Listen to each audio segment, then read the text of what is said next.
should you skip Veronica Aegis? After all, doesn't Alisa do pretty much the same thing? And you can get Alisa to Triple S rank totally free, unlike Veronica, who demands all your mortal possessions. Well, the answer is messy. But don't worry, I'll make things super easy to understand so you can make the best decision for you. Just like Alisa Echo, Veronica Aegis is an S-rank physical amplifier. Not only that, but both originally debuted as bosses before becoming playable characters. However, while Alisa only went through some minor design changes when she appeared on the banner, Veronica has been completely overhauled to very, mixed responses from the player base. In a vacuum, the design is fine. If Veronica had never appeared in the game prior, I bet more people would like how she looks, or at least feel neutral over it. But when you compare it to her original boss model, she almost looks like an entirely different character.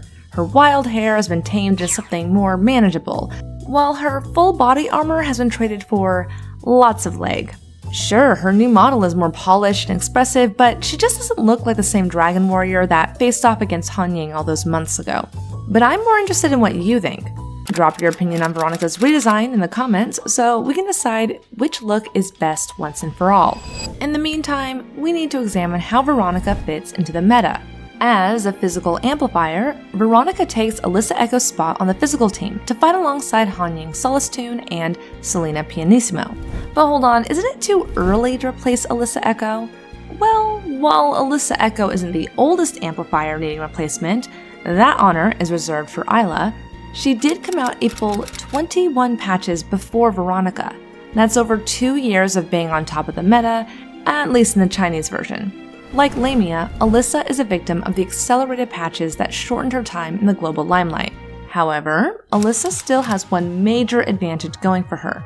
She can be obtained for free at any time by doing dorm commissions, meaning any player can get her after a few weeks of tapping a couple buttons in the dorm interface. What's more, you can even evolve Alisa for free by farming trade vouchers and purchasing her shards in the voucher shop.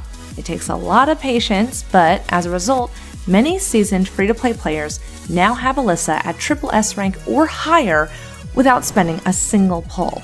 Veronica, on the other hand, well, she's only available on the banner, so she's gonna cost you up to 15,000 BC for one copy, which is standard, but still a lot compared to free. So with that in mind, how do these two compare?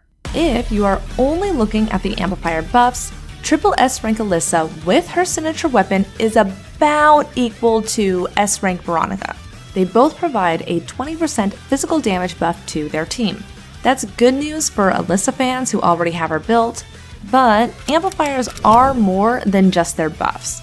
Even just an S rank Veronica still does significantly more damage than a high investment Alisa, and as a result, will spend more time on the field dishing out damage of her own. Her damage output is close to Han Ying Solistune's, making her operate like a secondary DPS. This gap is even more obvious at SS3 rank, where Veronica's physical damage buff increases to 30%, and at Triple S rank, it goes all the way to 40%. But as long as we're talking about pulling extra copies of Veronica, you'll want to get her signature weapon first. Her 6-star Lance, Empyrean Wrath, boosts her damage, especially ignition damage, which we'll talk more about later. 6-star weapons can also be harmonized, which allows you to fit more memory set bonuses. In fact, another one of Veronica's advantages is that her best buff comes from a 2-piece memory set, not 4, which opens up more flexibility with her builds, like having her hold a support set and a DPS set at the same time. Still, Selena and Han Ying's weapons are a higher priority than hers, so if your funds are tight, you can easily skip Veronica's signature Lance or even decide to get it later. Weapon banners never expire, so you don't have to worry about FOMO. Basically, Triple S rank Alisa with her signature bow can almost compete with an S or double S rank Veronica when it comes to buffs. But when it comes to damage, Veronica blasts Alisa right out of the water. But to be clear, Veronica isn't the new carry either. Selena Pianissimo is still the queen of the physical team, and Veronica and Han Ying back her up while dealing good damage of their own. However, Veronica does more than just physical damage. She can also deal ignition damage, not to be confused with fire elemental damage. The Ignition team is Veronica Aegis, Nanami Startrail, and Vera Garivor. Vera doesn't deal ignition damage herself, but having her on the team frees up Veronica to play the role of main damage dealer. And if that's not enough, Veronica also buffs ignition damage even if she's not on the field. That's not all. When it comes to the Ignition team, Nanami also plays the role of DPS, making the meta team 2 DPS units and 1 amplifier, which is frankly insane. But wait, what about Dante from the limited time DMC collab? Well, when it comes to Ignition, Veronica and Dante are almost the same at equal investment. But Veronica is a little better. That said, if you went all out for Dante and have him at a higher rank than Veronica, you'll want to keep him on the team and pair him with Nanami and Veronica. Yeah, you didn't think you could escape her that easily, did you? With this team composition, Veronica gets the support memory set, and she'll make Dante even stronger just by being there. Right now, Ignition teams have some of the best damage scores in high-rank Warzone, and they are about to get even higher with the addition of Veronica. However, beyond high-rank endgame content, there isn't really anything to use this destructive team on. Effect-based stages are niche at best, and if you're a new player or just don't really care about sweating it out on the leaderboards, a super strong effect team isn't going to do much for you at this time. Alisa is in a similar place, as she has the glaciation effect, at least after you unlock her leap skills. Glaciation doesn't have much content either, but it is relevant for beating up Madame Manzano in the Ultimate Phantom Pancake.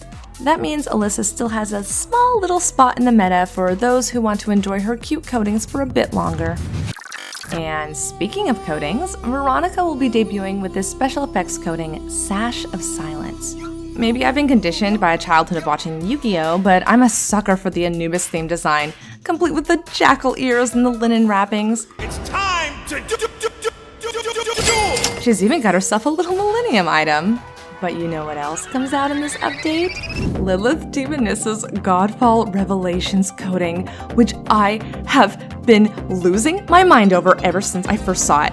Normally, I have no interest in a Western theme, but when she wears this and does this, it is simultaneously one of the coolest yet most sexy coatings in the entire game. Is there anything Lilith can't do? I can't stop looking at it. I've watched this loop so many times. What were we talking about again? Should you pull Veronica Aegis? Well, it depends on your priorities and how you approach PGR. You should pull Veronica if you want the strongest physical team. While Veronica isn't the top physical DPS ever, she is a part of the new meta and will help you get faster clear times, especially with a new physical weak boss joining the Ultimate Pancake roster. You should also pull her if you want the strongest Ignition team. Ignition content is where Veronica really shines, but there isn't much to do with Ignition. Yet. And lastly, you should definitely pull Veronica if you don't have an invested Alisa Echo. Alisa can almost compete with Veronica at Triple S rank, but if you don't have her built, I wouldn't recommend spending your precious vouchers on her anymore. Instead, spend them on Lilith. And I'm not just saying that because I'm in love with her, she's actually the best pick on the voucher system, so don't come after me.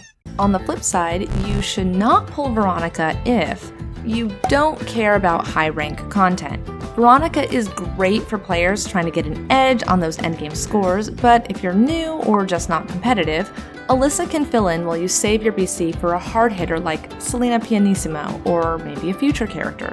You also might want to skip if you need to give your BC funds a break after Bianca Crepuscule. 2 S ranks in one patch is brutal, but thankfully this is the last time this will happen. Another reason to skip is if you want to get Selena Pianissimo's Gacha coating, available during this patch. It's seriously beautiful, but also seriously expensive. And lastly, you may want to skip Veronica if you just prefer to play Alisa. This is your account, so do what you like. With Veronica's release, the global version of PGR finally has every single character the Chinese version does. The future is a blank slate, and we have no idea what's waiting for us in PGR's future. While I'm going to miss having the foresight to plan my pulls accordingly, I'm also excited to experience the reveals and story in sync with everyone else. This is the last synchronized patch, so grab your triple rewards for dailies and weeklies while you still can. It's not too late to pull the brand new Bianca Crepuscule either, so find out all about her in this video. Should you pull Veronica, I can't call her Aegis, it's not Aegis, it's Aegis.